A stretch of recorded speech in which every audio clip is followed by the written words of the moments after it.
Paano mapasama o paano ba sumali sa dinami-daming nagpakawalang atake? Baka kailangan kong maghulog ng barya para madagdagan pa ang oras ko dito kung sakaling mabato man ako ng mabato.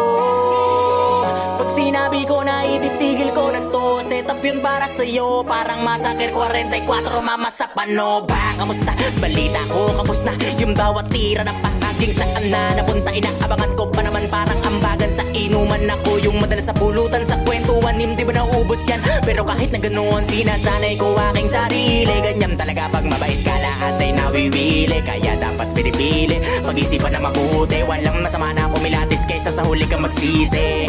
Naranasan ko na rin yan, yung tipong walang pagkakataon na mapakinggan at dumating sa puntong wala na ring malapitan. Sarili ko na lang ang nagsilbi ko na sandigan.